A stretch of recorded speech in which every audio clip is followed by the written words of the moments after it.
будет всего 3 стихотворения. Я назову первую строчку, а вы должны будете продолжить ее. Ну, давайте. Ага. Подруга дней моих суровых. Учил, но не вспомню. Очей моих прекрасно или что там? Голубка дряхлая моя. Не знаю. Что-то дряхлая моя. Подруга дней моих суровых. Дряхлая моя. Голубка дряхлая моя. Одна в глуши лесов сосновых. Давно-давно ты ждешь меня. Старушка дряхлая моя. Голубка дряхлая моя, одна в глуши лесов сосновых. Давно-давно ты ждешь меня. Ты под окном своей светлицы крыш будто на часах и медлит поминутно спица в твоих наморщенных руках. Глядишь в забытые ворота, а дальше я не помню. Голубка дряхлая моя, одна в глуши лесов сосновых, давно-давно ты ждешь меня. Буря мглою небо кроет. Ой, не мимбек. Блин, я думал, будет легче. Ну, это же легкое. Я тоже учил, но не вспомню. Я сколько? 5 лет, наверное, прошло. Вихри снежные крутя, то как зверя она завоет, то заплачет, как дитя. Вихри снежные крутя.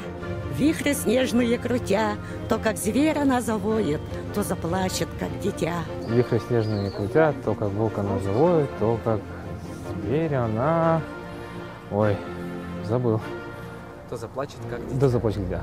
Буря мглою небо Кроет, вихри снежные крутя, то как зверь она завоет, то заплачет, как дитя. Вихри снежные крутя, то как зверь она завоет, то заплачет, как дитя. Вихрь снежные крутя, то как зверь она завоет, то заплачет, как дитя.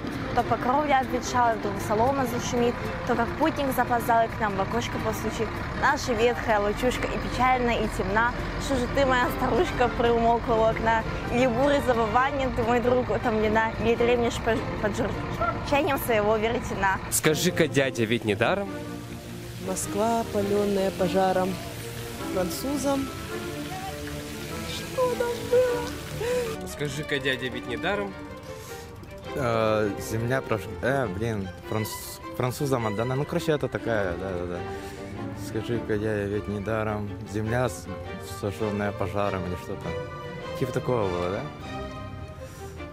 Французам отдана, что-то там. Москва, спаленная пожаром. Москва, пожаром, французам отдана, да. Но это вопрос с подвохом, это все-таки стихотворение не Пушкина. Да, Лермонтова, да, точно. Я к вам пишу, чего же более? Ой, синий бэкля. Ой, это точно не вспомню. Давайте следующий. Забыла. Чего же более? Чего же более? Что я могу еще сказать? Еще могу я вам сказать, или вы к моей несчастной доле. Я этот стих плохо учил. Дальше я не помню. Чего же более, что я могу еще сказать? Теперь я знаю вашей воли меня презрением наказать. Но вы к моей несчастной доле хоть каплю жалости храня, вы не оставите меня. Я к вам пишу, чего же более, что я могу еще сказать? Теперь я знаю в вашей воле меня презрением наказать. У лукоморья дуб зеленый. Я не помню. Золотая цепь на дубе том, и днем, и ночью год ученый все ходит по цепи кругом. Идет направо, песнь заводит, налево сказку говорит. Там чудеса, там леший бродит, русал уже на ветвях сидит. Там на неведомых дорожках среди. Золотая цепь на дубе том, и днем и ночью кот ученый все ходит по цепи кругом. Я помню чудное мгновение, передо мной явилась ты, как мимолетное видение, как гений чистой красоты. Онегин, я тогда моложе, я лучше, кажется, была.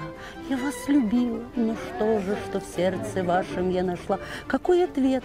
Одна суровость. Не правда ли вам была не новость, смеянной девочки любовь? И нынче, Боже, стынет кровь, как только вспомню взгляд холодный и эту проповедь. Но вас я не виню. В тот страшный час вы поступили благородно. Вы были правы предо мной. Я благодарна всей душой.